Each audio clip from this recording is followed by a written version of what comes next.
हाँ बच्चों, पिछली वीडियो में हमने अवतल दर्पण से बनने वाली प्रतिबिंब के किरण चित्र देखे थे। ठीक है, चैप्टर नंबर 10 में से आज हम देखेंगे उत्तल दर्पण में से बनने वाले प्रतिबिंब के किरण चित्र। तो इसकी दो कंडीशन है जो हम देखते हैं। ठीक है, तो हमारी पहली कंडीशन है जब वस्तु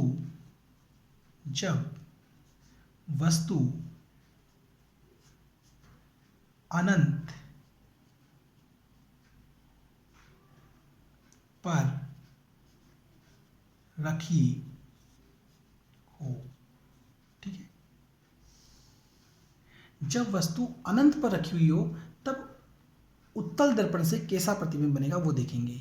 तो सबसे पहले हम उत्तल दर्पण बनाते हैं। तो देखिए बच्चों, पहले वाली पिछली वीडियो में बताए गए अनुसार हम प्रकार या किसी भी वस्तु की सहायता से सही आकार देते हुए हम उत्तल दर्पण बनाते हैं। करेक्ट।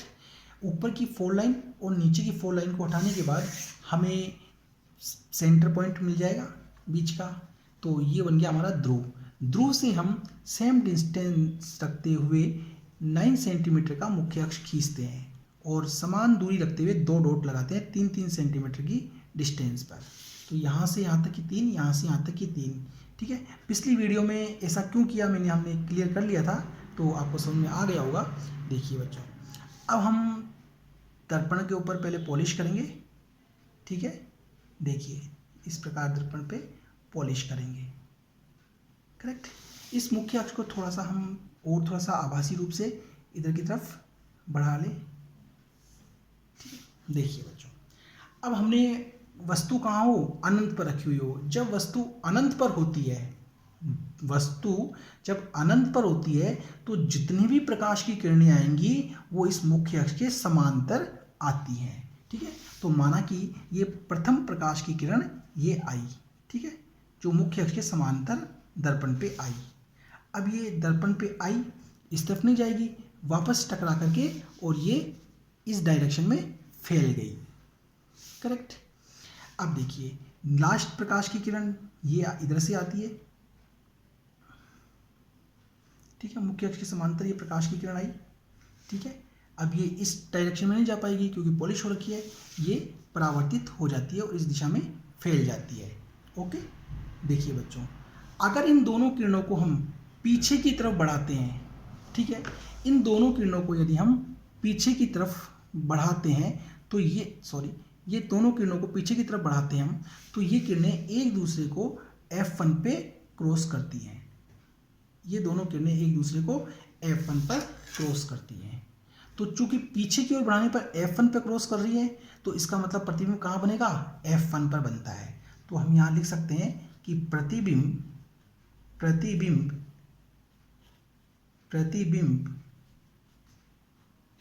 F1 पर बनेगा। ठीक है, सेकंड पॉइंट, ये जो प्रतिबिंब होगा वो बिंदु के आकार का होगा और वस्तु से छोटा होगा। प्रतिबिंब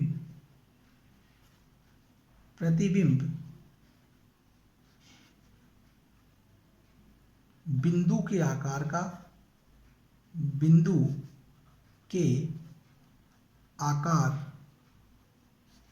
का व वस्तु से छोटा बनेगा।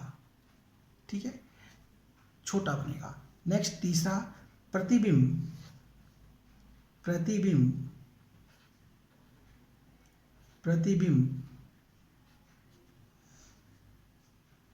सीधा बनेगा। करेक्ट। तो देखिए बच्चों, चूंकि प्रतिबिंब डॉट के आकार का बन रहा है, अब डॉट के आकार के प्रतिबिंब में हम सीधे उल्टे का पता नहीं कर पाएंगे, इसलिए हम मान के चलते हैं कि सीधा बनेगा। ठीक है, और बिंदु के आकार का जैसे दिख रहा है हमें सीधा ही बनेगा। ठीक है, प्रतिबिंब बनेगा और साथ में प्रतिबिंब आभासी बनेगा। प्रतिबिंब आभासी बनेगा, आभासी होगा। ठीक है, अब ये आभासी क्यों होगा, क्योंकि देखिए प्रकाश की जो रियल किरणें थी वो तो इधर लौट गई, हमने केवल पीछे की ओर बढ़ाने पर हमें आभास हो रहा है कि ये इस बिंदु पर क्रॉस कर रहा है, इसलिए हम इसको क्या कहेंगे, आभासी प्रतिबिंब कहेंगे। करेक्ट। देखिए बच्चों, तो इस प्रकार जब वस्तु अनंत पर होती है तब उत्तल दर्पण से प्रतिबिंब हमेशा F1 पर बनता है, बिंदु के आकार का बनता है, आभासी और सीधा बनता है। देखिए बच्चों, अब अगला हम देखते हैं अगली स्टेप। हाँ बच्चों, अब इसकी अगली स्टेप है जब वस्तु अनंत व F1 के मध्य किसी भी स्थान पर हो। ठीक है, देखिए बच्चों, इस चीज को हम दोबारा देखते हैं ध्यान। तो सबसे पहले हम उत्तल दर्पण बनाते हैं, फिर इसके बारे में डिस्कस करेंगे। तो हम एक सही शेप में एक उत्तल दर्पण का 9 लाइन के ऊपर इस प्रकार निर्माण करते हैं। ओके, अब हमें 4 लाइन ऊपर की और 4 लाइन नीचे की छोड़ने पर सेंटर पॉइंट मिलता है। इस सेंटर पॉइंट पर हम मुख्य अक्ष खींचते हैं। ठीक है, मुख्य अक्ष हम खींचेंगे। अब इस मुख्य अक्ष पे समान दूरी रखते हुए हम 2 पॉइंट अंकित करते हैं। ऐसा क्यों, इसके बारे में डिस्कस पहले हो चुका है। ठीक है, देखिए बच्चों, 2F1। अब हम पॉलिश करेंगे पहले इसके ऊपर। करेक्ट, मुख्य अक्ष को आभासी रूप से पीछे की ओर बढ़ाएं हम थोड़ा सा। ठीक है, देखिए बच्चों, अब हम पहले हेडिंग को समझते हैं। वस्तु कहाँ हो, अनंत व F1 के मध्य। ये हमारा ध्रुव के मध्य, ध्रुव के मध्य ये हमारा क्या है, ध्रुव। और इस तरफ क्या है, अनंत। इस ध्रुव और अनंत के मध्य वस्तु चाहे से यहाँ पर हो, यहाँ पर हो, यहाँ पर हो, यहाँ पर हो, कहीं पर भी रखो। ठीक है, तब प्रतिबिंब कैसा बनेगा ये हमें देखना है। दोबारा देखिए हेडिंग को, अनंत व ध्रुव के मध्य किसी भी स्थान पर। ये हमारा ध्रुव, और ध्रुव के इधर क्या है, पूरा अनंत। तो इस ध्रुव और इस अनंत के बीच में वस्तु को जैसे यहाँ रखो, यहाँ रखो, यहाँ रखो, कहीं पर भी रखो, प्रतिबिंब कैसा बनेगा वो हमें देखना है। तो माना कि हमने वस्तु को यहाँ पे रखा। ठीक है, ये हमने वस्तु को रखा। ओके, इस वस्तु से पहली प्रकाश की किरण ये गुजरी और उत्तल दर्पण के ऊपर आपतित होती है। करेक्ट, अब ये किरण इधर नहीं जाएगी क्योंकि पॉलिश हो रखी है, और ये इस दिशा में क्या होगी, ये परावर्तित हो जाएगी। ठीक है, करेक्ट। ये लास्ट किरण जो है अब इससे निकलेगी वस्तु से और कहाँ आएगी, ध्रुव के ऊपर। ये लास्ट किरण ध्रुव के ऊपर आई। अब ये किरण इससे जितने डिग्री का कोण बनाते हुए आ रही है उतने ही डिग्री का कोण बनाते हुए पास आउट होगी, इधर तो जाएगी नहीं। ठीक है, तो ये किरण ये इससे पास आउट होती है। करेक्ट, ये थोड़ा यहाँ ऊपर नीचे हो सकता है, बाकी आप देखिएगा। ठीक है, ये पास आउट हो गई। अगर इन दोनों किरणों को हम पीछे की ओर बढ़ाएं, इस किरण को हम पीछे की ओर बढ़ाते हैं। ठीक है, देखिए, इस किरण को हमने पीछे की ओर बढ़ाया और इस किरण को भी हमने पीछे की ओर बढ़ाया। ठीक है, इस प्रकार। तो ये दोनों किरणें, ये वाली किरण और ये वाली किरण, ये वाली किरण और ये वाली किरण इस पॉइंट पर एक दूसरे को क्या करती है, क्रॉस करती है। ठीक है, और ये पॉइंट कहाँ पर है हमारा, ये पॉइंट हमारा F1 और ध्रुव के बीच में है। तो प्रतिबिंब कहाँ बनेगा, F1 और ध्रुव के बीच में। अर्थात वस्तु को ध्रुव और अनंत के बीच में यहाँ रखो, यहाँ रखो, यहाँ रखो, यहाँ रखो, कहीं पर भी रखो, प्रतिबिंब हमेशा इस F1 और ध्रुव और F1 के बीच में बनेगा। ठीक है, देखिए बच्चों, तो हम यहाँ लिख सकते हैं प्रतिबिंब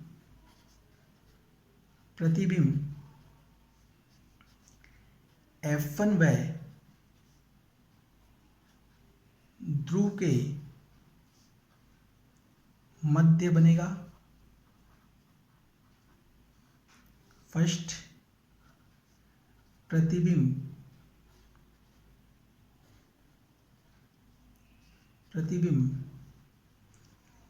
आभासी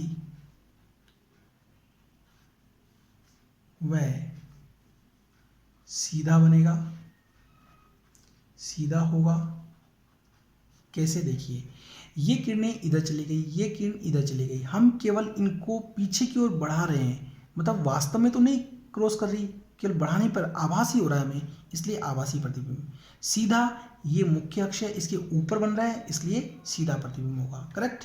थर्ड पॉइंट, प्रतिबिंब प्रतिबिंब प्रतिबिंब वस्तु के आकार का बनेगा, सॉरी, वस्तु से हमेशा छोटा होगा, छोटा बनेगा। ठीक है, हमेशा छोटा बनेगा, प्रतिबिंब हमेशा वस्तु से छोटा बनेगा। देखिए बच्चों, तो ये थी बच्चों, जब वस्तु अनंत और ध्रुव के मध्य किसी भी स्थान पर हो तो उसे बनने वाले प्रतिबिंब का किरण चित्र और इसकी प्रतिबिंब की ये विशेषताएं। देखिए बच्चों, हाँ बच्चों, ये उत्तल दर्पण से बनने वाले प्रतिबिंब के दो किरण चित्र थे। इसकी केवल दो ही कंडीशन है जो आपको देखनी है।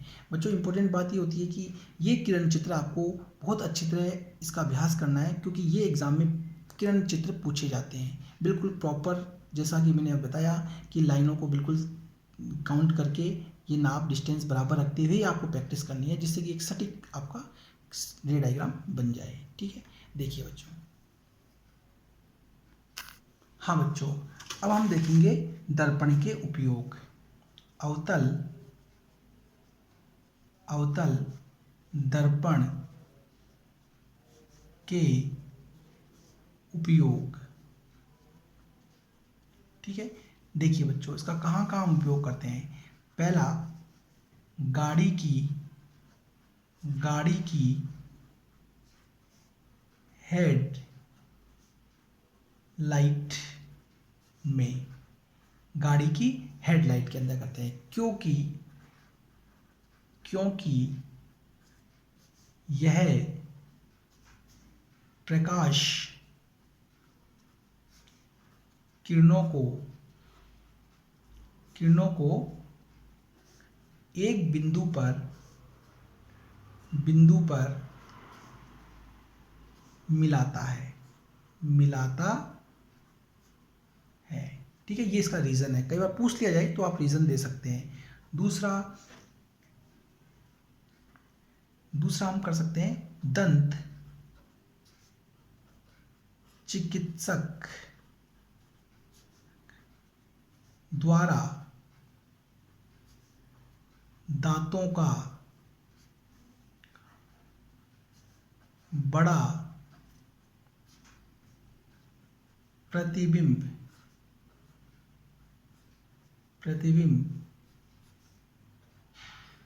देखने हेतु। ठीक है, क्योंकि दंत चिकित्सक के द्वारा दांतों का बड़ा प्रतिबिंब देखने हेतु, क्योंकि दांतों के पास में जब लेंस को लेके आएंगे तो दांतों का जो चित्र होगा, वो जो दांत होंगे वो उतने ही बड़े हमें दिखाई देंगे। ठीक है, छठी कंडीशन यहाँ लागू होती है इसकी। तीसरा है टेलीस्कोप में।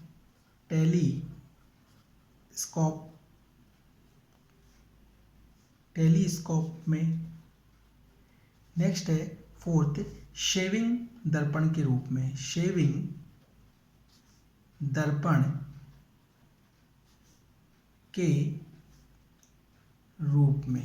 ठीक है, तो ये और भी बहुत सारे हो सकते हैं, इसके अलावा हमें 4 देख रहे हैं। ठीक है, अवतल दर्पण के कहाँ कहाँ उपयोग होते हैं।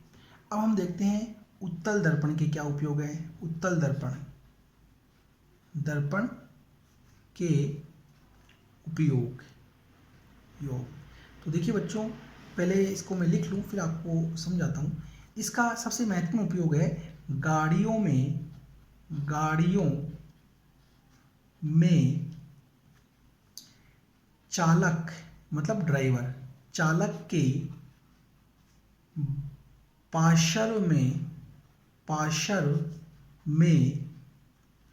पार्श्व में पीछे के दृश्य को देखने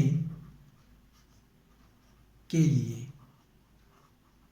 ठीक है, तो इसका उपयोग कहाँ करते हैं। गाड़ी जो होती है उसको चलाने वाला जो चालक होता है उसके बगल में जो दर्पण होता है उस दर्पण के द्वारा पीछे के दृश्य को देखने के लिए। अब प्रश्न आता है ऐसा क्यों, इसी को क्यों यूज में लेते हैं? क्योंकि देखिए बच्चों, अभी हमने एक कंडीशन की थी।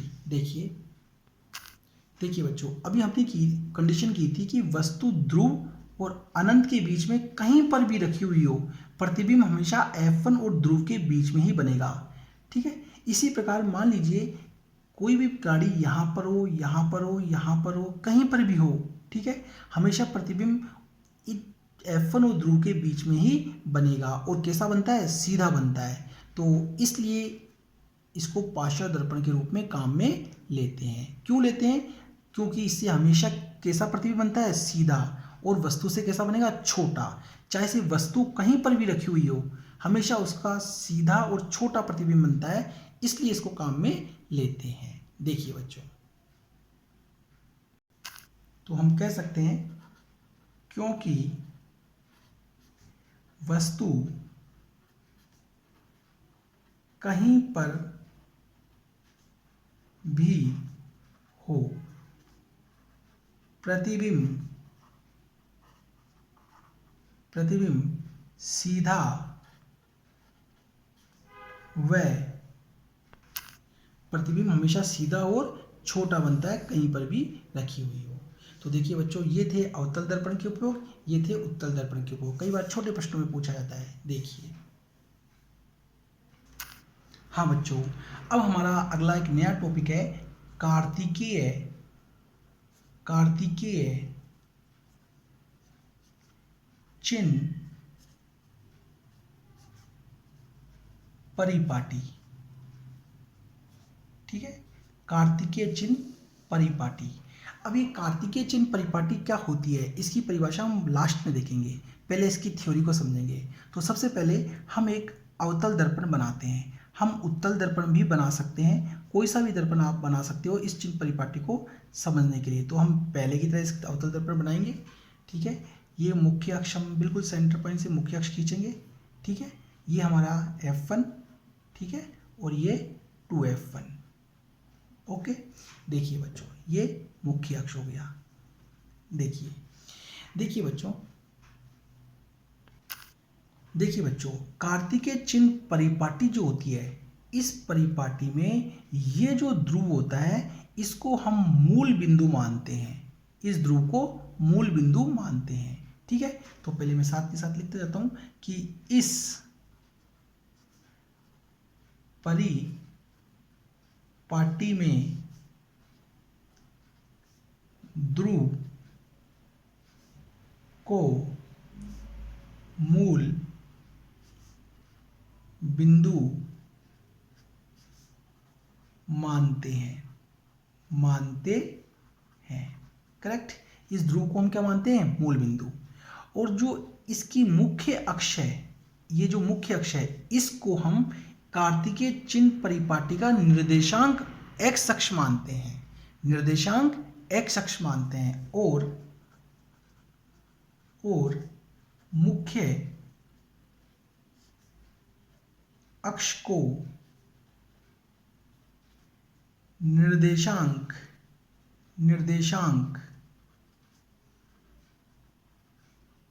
पद्धति का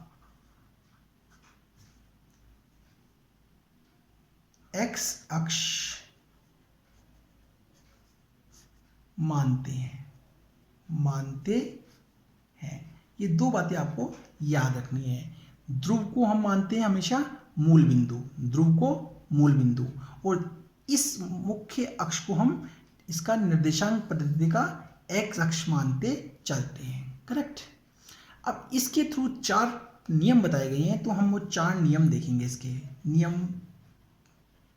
ठीक है, तो देखिए पहला नियम, ये जो मुख्य अक्ष है, ठीक है ना, ये ध्रुव है।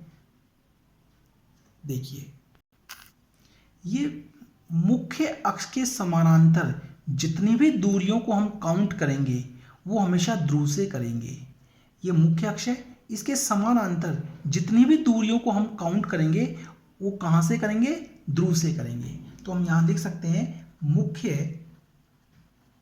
मुख्य अक्ष के समांतर सभी दूरियां ध्रुव से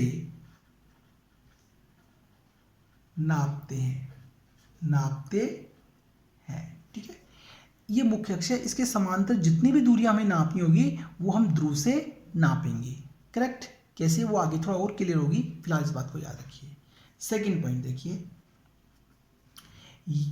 वस्तु जो होती है उसको हमेशा हम इस ध्रुव के बाईं ओर रखते हैं। ये वाली साइड कौन सी है, बाईं तरफ, बाईं ओर, बाईं तरफ।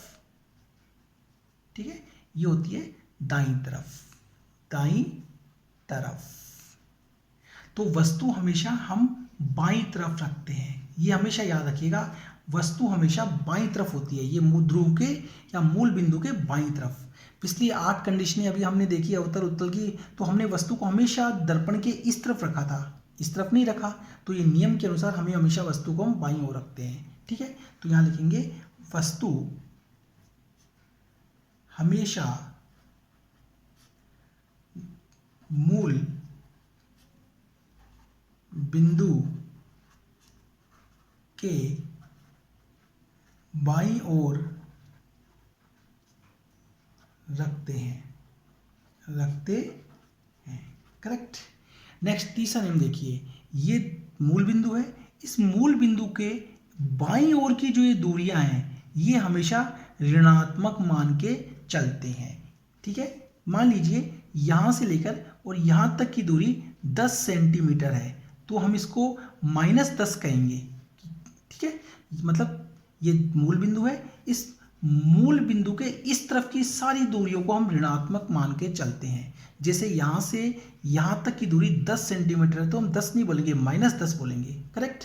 और मूल बिंदु के दाईं तरफ की जो दूरियां हैं उन्हें हम धनात्मक दूरी मानते हैं। ठीक है, तो हम यहां कह सकते हैं कि यहां पे हम कह सकते हैं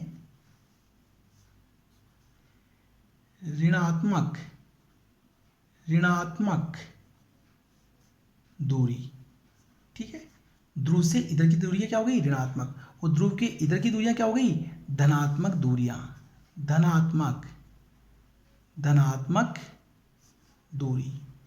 ठीक है, तो इस पॉइंट को हम इस प्रकार राइट कर सकते हैं। यहां पे थर्ड पॉइंट,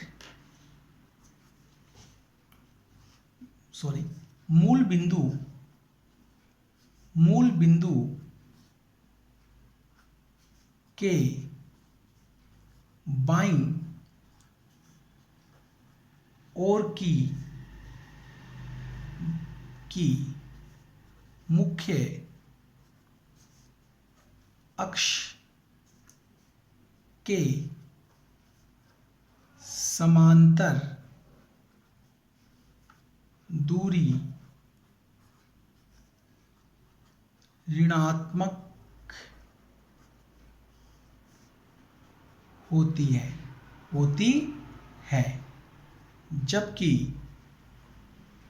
जबकि दाईं ओर की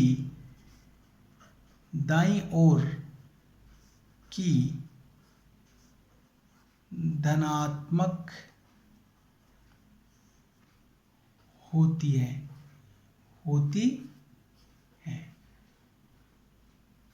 जबकि दाईं ओर की कैसी होती है, धनात्मक होती है। करेक्ट। अब अगला नेक्स्ट पॉइंट देखते हैं।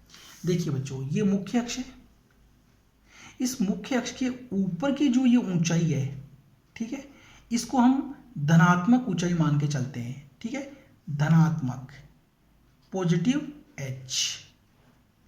करेक्ट। और इस मुख्य अक्ष के नीचे की जो ऊंचाई है इसको हम ऋणात्मक ऊंचाई मान के चलते हैं। अर्थात मुख्य अक्ष के ऊपर की ऊंचाई धनात्मक और नीचे की ऊंचाई ऋणात्मक होती है। ठीक है, तो हमारा नेक्स्ट पॉइंट हो जाएगा मुख्य अक्ष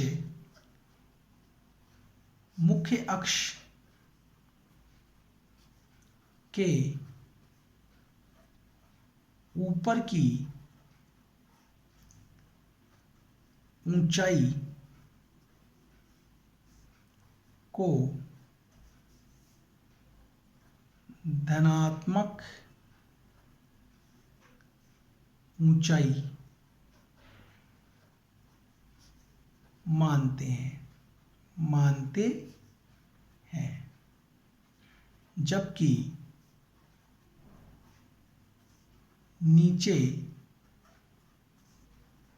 की ऊंचाई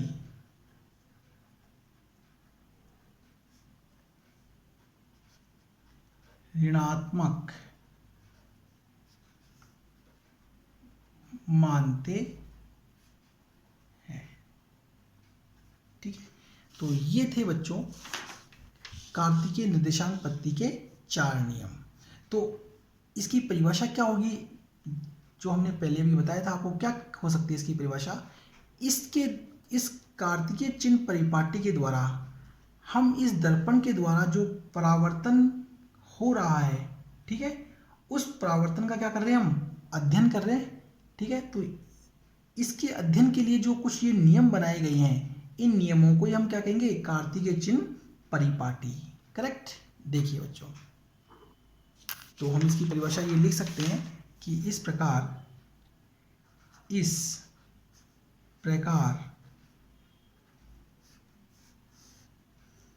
गोलीय दर्पण से प्रकाश के परावर्तन का अध्ययन करने के लिए एक चिन्ह परिपाटी बनाई गई है, जिसे कार्तिकीय